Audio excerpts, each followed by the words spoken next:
होता था, नंगे पाँव होता था।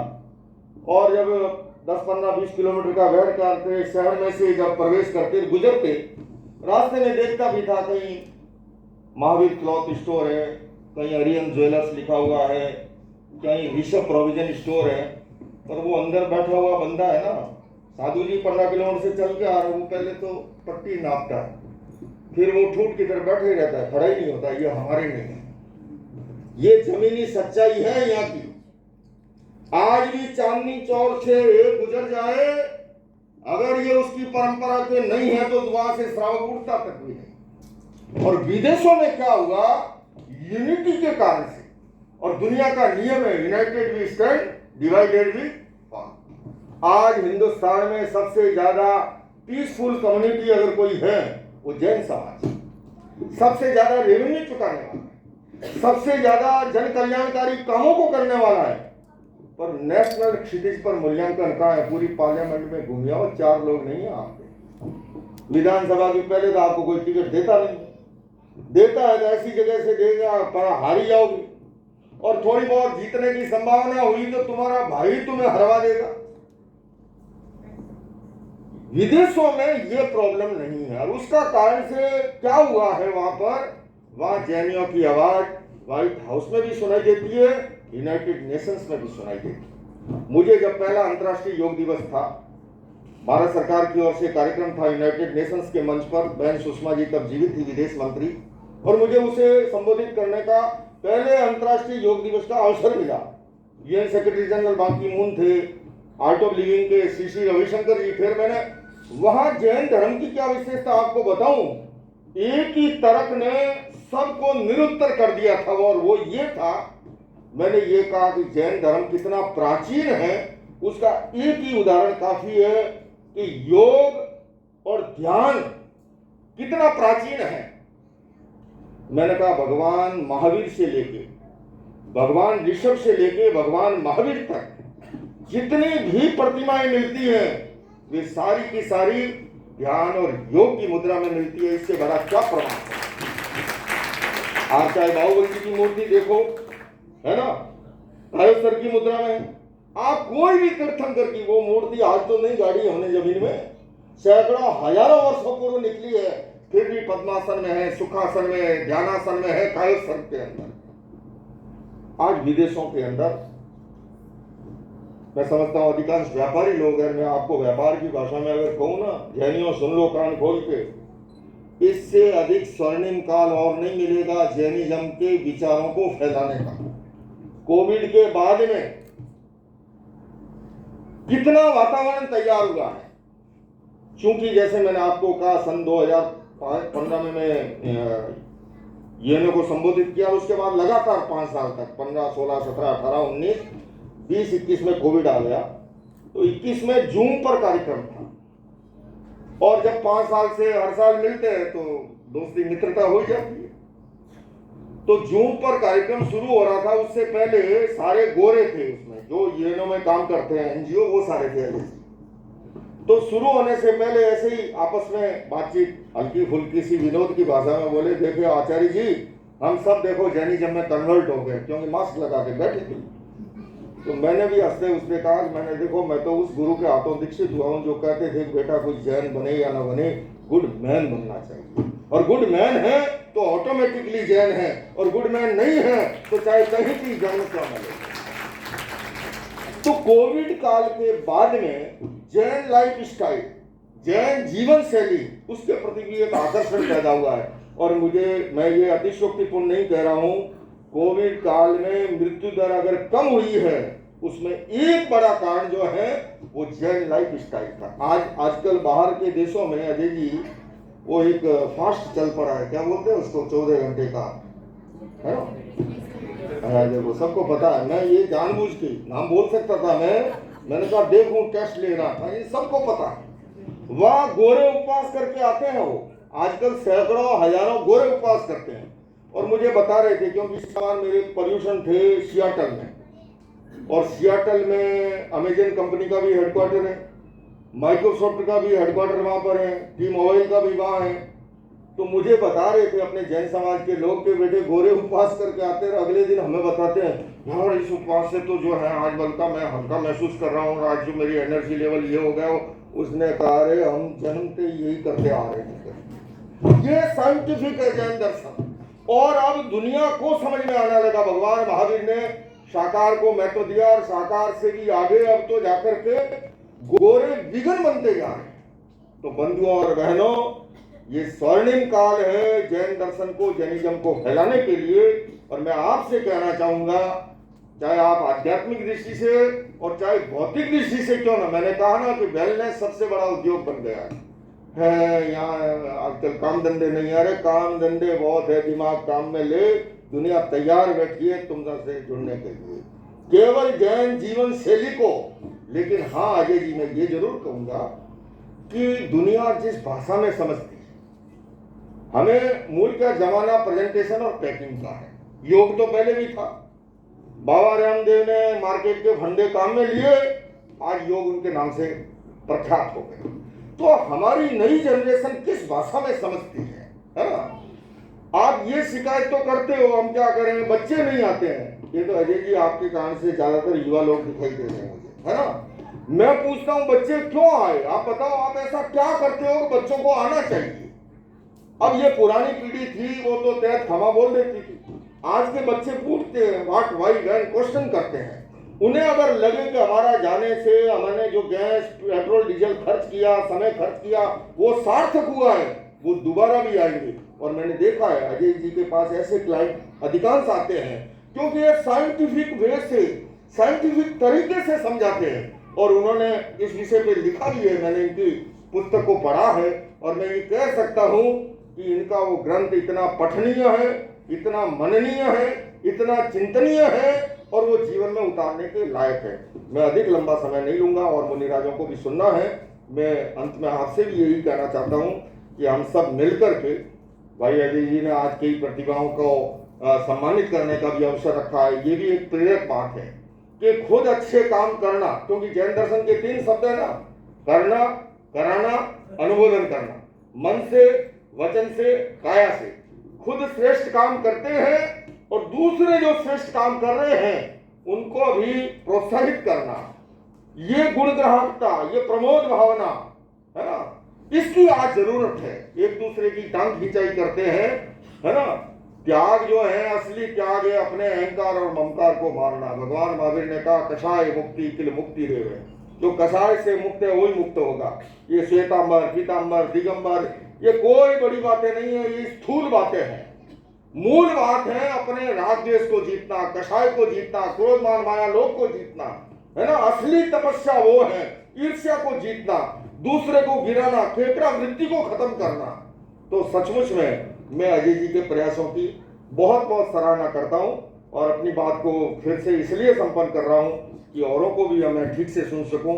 मैं थका हारा नहीं हूं, मैं इसलिए भाषण खत्म नहीं कर रहा हूं जल्दी कि मैं थका हुआ हूं, पर मैं चाहता हूं मैं अपने दाईं और बाईं और बैठी हुई इन भुजाओं को भी सुनूं, अजय जी को भी सुने।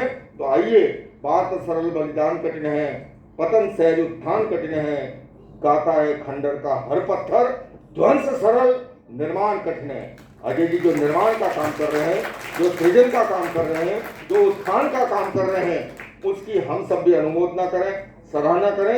इन्हीं शब्दों के साथ ओम आराम।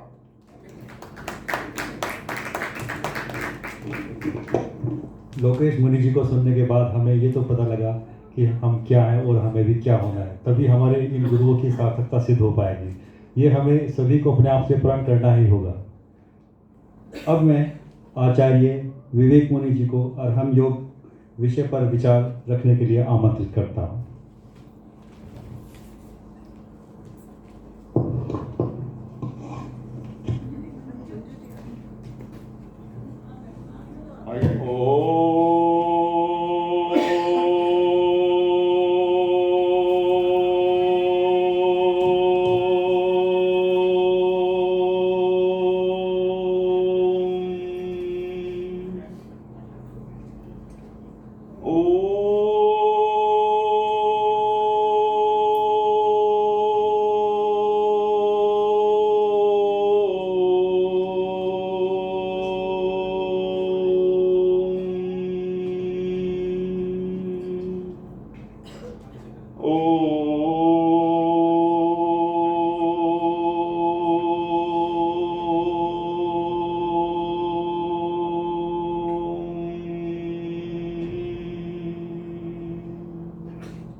अरहं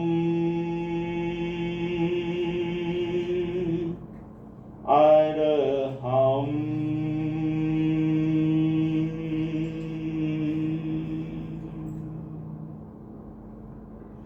ॐ अज्ञानतिमिरान्धाना ज्ञानाञ्जनशलाकया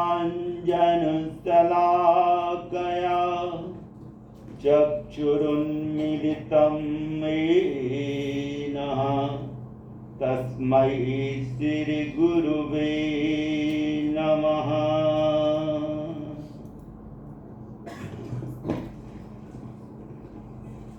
परम आदरणीय, परम वंदनीय, जिन शासन की पताका को और भारतीय संस्कृति को पूरे विश्व में प्रसारित करने वाले और अंतर्राष्ट्रीय मंचों से भगवान महावीर स्वामी के सार्वभौमिक सिद्धांतों को रखने वाले अहिंसा विश्व भारती के संस्थापक, शांति केंद्र के संस्थापक आचार्य लोकेश मुनि जी के महाराज के चरणों में वंदन। धर्म योग फाउंडेशन के संस्थापक, मंत्र योग ऋषि क्षुल्लक आदरणीय योग भूषण जी महाराज साहब को वंदन। आदरणीय अजय जी जो आज एक कार्यक्रम के प्राण हैं, प्राणा स्रोत हैं, और उपस्थित सभी भाइयों बहनों, जैसे कि हमसे पूर्व परम वंदनीय आचार्य लोकेश मुनि जी ने बताया कि कोई भी कार्य स्वयं करना और जो व्यक्ति कर रहा है उसकी अनुमोदना करना या लोगों से कराना, यह बहुत बड़ी भावना और बहुत बड़ा विचार है। नहीं तो वर्तमान की जो स्थिति है, लोग इतने जेलसी से, ईर्ष्या से भरे हुए हैं कि कोई भी व्यक्ति अगर अच्छा कार्य कर रहा है तो उसके उस कार्य में अनेक प्रकार की बाधाएं पहुंचाते हैं। और कहावत भी है कि व्यक्ति अपने दुख से दुखी नहीं, बल्कि दूसरा व्यक्ति सुखी है या वो अपने जीवन में तरक्की कर रहा है, उसके कारण, ईर्ष्या भाव के कारण व्यक्ति, लोग ज्यादा दुखी है। और यह अवार्ड फंक्शन जो जैन वर्ल्ड मिशन कर रहा है, यह उन व्यक्तियों को जो समाज में मानवता के उत्थान का, सेवा का जो कार्य कर रहे, उनको यह हौसला देगा। इनको करने के लिए उनके अंदर एक आत्मबल पैदा करेगा। और समाज का सहज ही जब हम उनका सम्मान करते हैं, उन्हें सम्मानित करते हैं, तो लोगों का भी सहयोग मिलेगा। आज वर्तमान की जो स्थितियां हैं, अजय भी कई देशों में जाते हैं, जैन धर्म और भारतीय संस्कृति की वह जो अध्यात्म की, योग की विधा है, उसे प्रैक्टिकल और आधुनिक ढंग से, क्योंकि हम लोगों की कई बार कुछ समस्याएं खास करके अंग्रेजी के कारण आती है, लेकिन अजय जी उसमें भी पूरी तरह से मास्टरी है। तो वहाँ पर विदेशों में विशेष रूप से योग और अध्यात्म की जिस हिसाब से शिक्षा देते हैं और हीलिंग के द्वारा अनेक लोगों को, चाहे वो डिप्रेशन में हैं, चाहे असाध्य बीमारियां हैं, उनको भी ठीक करते हैं और रत्नों के द्वारा रत्न थेरेपी भी देते हैं। तो इनका जीवन भी अगर देखें तो सादा जीवन, उच्च विचार है। जीवन देखें तो साधारण दिखता है, लेकिन जो विचार है वो उच्च है। हृदय इनका विशाल है, सभी के कल्याण के लिए, सभी के भले के लिए, सभी के हित के लिए सोचते हैं। और सभी धर्मों के धर्माचार्यों के साथ भी इनके बहुत ही आत्मीय संबंध। आज हमें जो विषय दिया है वो है अरहम योग साधन। अरहम जो शब्द है उसका अर्थ है अरिहंत। जो अरिहंत भगवान है उसे हम उनको अरहम भी कहते हैं, अरहत भी कहते हैं और अरिहंत भी कहते हैं। भगवान महावीर स्वामी ने कहा है कि अप्पा सु परम अप्पा, कि हर आत्मा परमात्मा स्थिति को प्राप्त कर सकती है, हर आत्मा परमात्मा है। अरहम योग की जो साधना है वह हर आत्मा को उस अरिहंत की स्थिति तक, उस अरिहंत की जो आत्मा की शुद्ध स्थिति है वहां तक पहुंचाती है।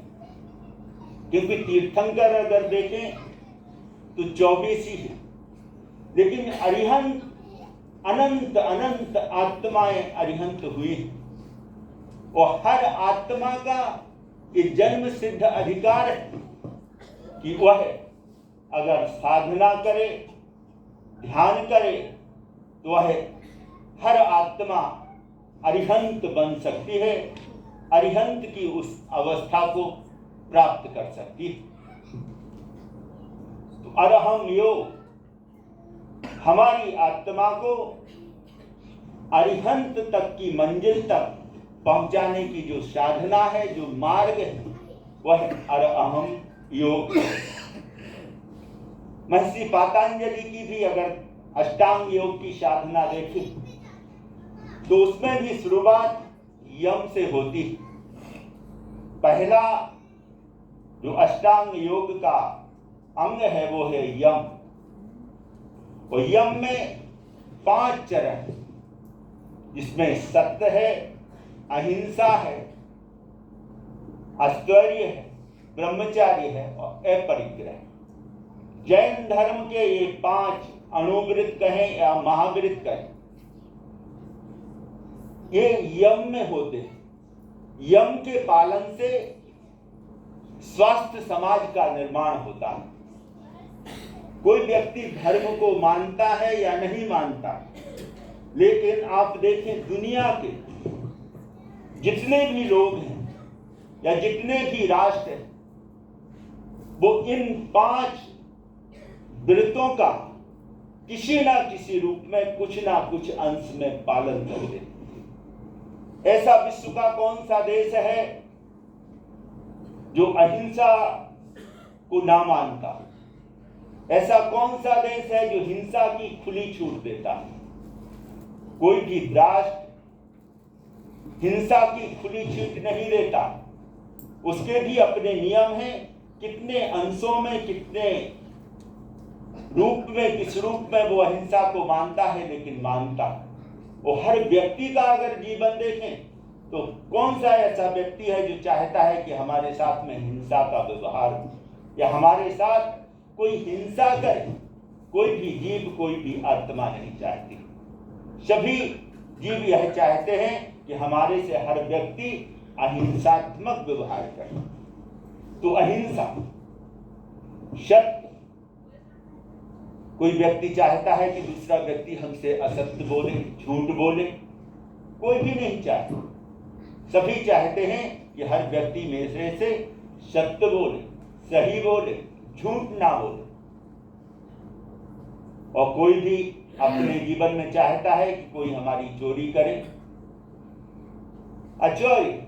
कोई नहीं चाहता है कोई हमारी वस्तु को, हमारी चीज को चुराए।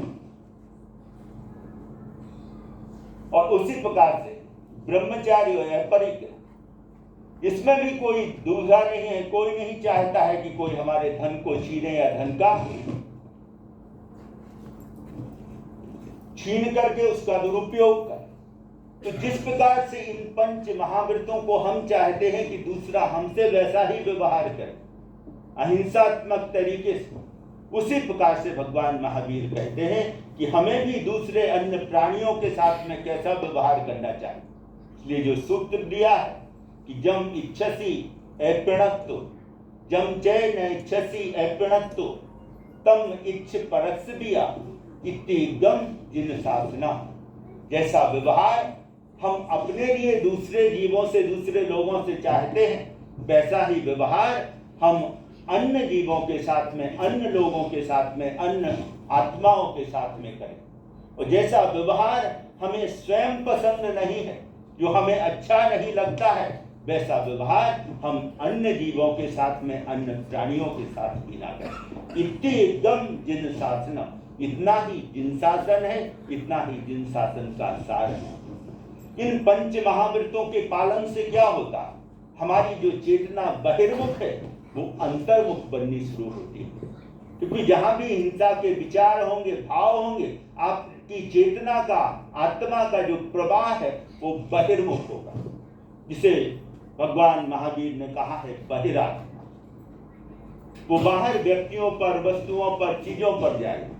तो आत्मा को कैसे बनाना है? अंतरात्मा बनाना है, अंतर्मुखी बनाना है। अंतर्मुखी तभी बनेगी जब हम इन पंच वृत्तों का, चाहे अणु रूप में, आंशिक रूप में इनका पालन करें और धीरे धीरे इनका पूर्ण रूप से पालन करें। तो अहिंसा, अहिंसा के इसके पालन से स्वास्थ्य समाज का निर्माण होता है। आज विश्व में जो हम हिंसा देख रहे हैं, आतंक देख रहे हैं, संघर्ष और टकराव देख रहे हैं, वो इनके ना पालने के कारण है। तो कहने का मेरा मतलब कि अहिंसा, ये नियम और नियम के पालन से व्यक्ति धार्मिक बनता है। जब व्यक्ति के जीवन में अहिंसा आती है और जब वो नियम के अनुसार एक मर्यादा में बन करके एक संयम के साथ जीवन जीता है, तो व्यक्ति धार्मिक बनता है। इसीलिए 10वें कालिक सूत्र में भी कहा है अहिंसा संयमो तपो, कि अहिंसा संयम रूप जो धर्म है उसे जो पालन करता है, कहते हैं कि देवता भी, देवा भी तम नमस्ते, उसे देवता भी नमस्कार करते हैं। तो अर्हम योग का मार्ग, यम का पालन, नियम का पालन। नियम के पालन के बाद में हमें अपने जीवन में जरूरी है कि साधना करनी है, तो हमारा शरीर निरोग और स्वस्थ होना चाहिए। बिना निरोगी काया के आप कुछ भी नहीं कर सकते। इसलिए कहा है शरीर माध्यम धर्म खदु साधना, कि शरीर यह माध्यम है। जो भारतीय संस्कृति में 4 पुरुषार्थ बताए हैं, धर्म, अर्थ, काम और मोक्ष, इन 4 पुरुषार्थों को करने के लिए आपकी देह, आपका शरीर निरोग स्वस्थ होना जरूरी है। ये अगर सही होगा तो आप धर्म पुरुषार्थ कर सकते हैं, अर्थ पुरुषार्थ कर सकते हैं, काम अर्थात कामनाएं, जो भी आपकी इच्छाएं हैं। कोई डॉक्टर बनना चाहता है, कोई प्रोफेसर बनना चाहता है, कोई इंजीनियर बनना चाहता है, कोई स्पोर्ट्स में जाना चाहता है, किसी भी क्षेत्र में जाना चाहता है, अपनी इच्छा को पूर्ण करना चाहता है, तब भी उसके लिए शरीर निरोग होना जरूरी है। और धर्म और मोक्ष पुरुषार्थ करना है, आपको ध्यान साधना करनी है, तो उसके लिए भी शरीर आपका निरोगी होना चाहिए। तो शरीर निरोग कैसे होगा? उसके लिए बहुत जरूरी है कि हम आसनों का अभ्यास करें। आसनों के द्वारा हमारा शरीर निरोग बनता है और प्राणायाम की साधना के द्वारा जीवन शक्ति विकसित होती है। आज वर्तमान में, जैसे कि आचार्य लोकेश मुनि जी बता रहे थे, कि जब ये कोविड का समय था, इसमें आपने देखा होगा कि जो लोग रेगुलर प्राणायाम करते थे या और कोई व्यायाम वगैरह करते थे, उन लोगों की इम्यूनिटी अच्छी थी, जिसके कारण वो कोरोना महामारी से पूरी तरह से बच सके। डॉक्टर लोग भी इसी की सलाह देते थे। प्राणायाम के द्वारा हम अपने फेफड़ों की क्षमता को विकसित कर सकते हैं और अपने शरीर में ऑक्सीजन के लेवल को बढ़ा सकते हैं। जितना शरीर में ऑक्सीजन का लेवल बढ़ता है उतने ही जो ऊर्जा के, एनर्जी के जो केंद्र हैं, जिसे योग चक्र कहता है, वह जागृत होते हैं। तो प्राणायाम की साधना से जीवन शक्ति विकसित होती है, प्राण शक्ति विकसित होती है। और जैन धर्म में तो 10 प्रकार के प्राण बताए, 5 हमारी इंद्रियों से जुड़े हुए, और फिर मन बल प्राण है, वचन बल प्राण है, काय बल प्राण है, श्वासोच्छ्वास बल प्राण है और आयुष्य बल प्राण। ये 5 प्राण और 5 हमारी स्पर्श इंद्रिय बल प्राण, रसना इंद्रिय बल प्राण, ध्यान इंद्रिय बल प्राण, चक्षु इंद्रिय बल प्राण और कर्ण इंद्रिय बल प्राण। इस प्रकार से जैन धर्म के 10 प्राण। इसमें जो श्वासोच्छ्वास की जो साधना, यह प्राणायाम की साधना, यह महाप्राण की साधना है। हेमचंद्राचार्य ने और आचार्य भद्रबाहु स्वामी ने महाप्राण की साधना की। तो प्राणायाम के द्वारा हम इन 10 प्राणों को शुद्ध भी कर सकते हैं और इनकी शक्ति को विकसित कर सकते हैं। और प्राण को जिसने जीता वही अपने मन को जीत सकता है। तो प्राणायाम के बाद की जो साधना है वो है प्रत्याहार की साधना। आहार अर्थात भोजन। हमारी जो 5 ज्ञानेंद्रियां, इनका आहार भोजन, जैसे स्पर्श इंद्रिय का आहार है स्पर्श जो है वो विशेष रूप से हम स्पर्श के द्वारा अनेक प्रकार की निगेटिविटी को, पॉजिटिविटी को अनुभव करते हैं। रसना इंद्रिय का, ध्यान इंद्रिय का, चक्षु इंद्रिय और कर्ण इंद्रिय, इनके 10 प्राणों को साथ में मन बल प्राण, वचन बल प्राण, काय बल प्राण, इन प्राणों की शक्ति को भी प्राणायाम के द्वारा बढ़ाया जा सकता है। और आहार, जो 5 ज्ञानेंद्रियों का आहार है, खाली जो हम कबल आहार करते हैं उसके संयम से ही हमारा शरीर स्वस्थ नहीं होता। शरीर को स्वस्थ रखने के लिए जरूरी है कि हम शारीरिक और मानसिक रूप से अगर स्वस्थ रहना चाहते हैं तो उसके लिए जरूरी है कि हमारी 5 ज्ञानेंद्रियों का आहार सम्यक और शुद्ध होना चाहिए। वो सम्यक और शुद्ध होगा तो ही हम मानसिक रूप से भी स्वस्थ रह सकते हैं और हमारा मन अंतर्मुख बन सकता है। तो प्रत्याहार की साधना हमारी इंद्रियों को अंतर्मुख बनाने की साधना, और उसके बाद जो धारणा की साधना, एकाग्रता की साधना है, वह साधना हमारा मन कैसे एकाग्र हो, कैसे चंचलताओं से मुक्त हो, उसके लिए धारणा की साधना। जैन धर्म में धारणा के अनेक प्रकार के प्रयोग बताए गए हैं। उनके अभ्यास से हमारा मन धारणा की साधना से एकाग्र होता है। ध्यान की साधना से हमारा चित्त शुद्ध होता है। तेजस जो शरीर है वो प्रबल होता है, और जो कार्यमान शरीर है जिसमें अनंत जन्मों की कर्म वर्गणाएं पड़ी हुई हैं वो शुद्ध होता है। तो ध्यान से चित्त की शुद्धि होती है, मन निर्मल होता है, और ध्यान की जो क्षमता है वो व्यक्ति की बढ़ती है। और समाधि के द्वारा व्यक्ति को सभी समस्याओं का समाधान मिलता है। चेतना जो आत्मा बहिर्मुख है वो अंतर्मुख होती है, और अंतर्मुख होकर के अंतर में आत्मा में स्थिर होने लग जाती है। यह समाधि की स्थिति। तो ध्यान साधना के लिए बहुत जरूरी है कि हम कैसे करें। इसके लिए बहुत सुंदर सूत्र जैन धर्म में बताया है कि ठाणेनम अर्थात शरीर को स्थिर करना, मौनेनम वाणी का मौन, मौनेनम झाड़ेनम माने ध्यान करें, और अपानम बोसरा, और जो भी कुछ नेगेटिव पॉजिटिव विचार आ रहे हैं उनको ना तो उन्हें रोकना है ना ही उनके साथ अटैच होना, उनको बोसरे करते हुए छोड़ते जाना। ये जो साक्षी भाव की, जो ज्ञाता दृष्टा भाव की साधना है, यह साधना आपको अपनी आत्मा से जोड़ती है, आपको अपनी चेतना से जोड़ती है, और उससे आत्म गुणों का विकास होता है। मनुष्य के सर्वांगीण जीवन विकास का मार्ग है अरहम योग की साधना। तो मैं इस अवसर पर विशेष रूप से अजय जैन जी का अभिनंदन करूंगा कि उन्होंने सभी लोगों को बुला करके सम्मानित तो नहीं करेंगे ही करेंगे, लेकिन विशेष रूप से आचार्य श्री लोकेश मुनि जी महाराज, आप देखते होंगे सोशल मीडिया के द्वारा इतने व्यस्त होते हैं कि एक दिन में कई कई प्रोग्राम अटेंड करते हैं, लेकिन एनर्जी, ऊर्जा, जो शक्ति है वो योग, अध्यात्म और भगवान की कृपा।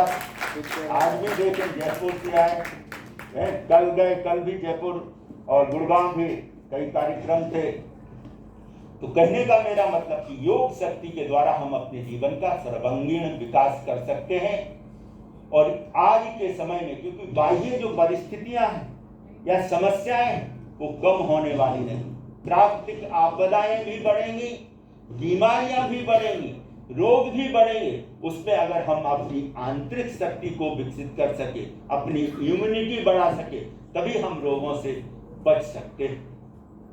तो योग से अच्छा कोई मार्ग नहीं है, सब लोग उसका अनुसरण करें, जीवन का उसे अंग बनाएं।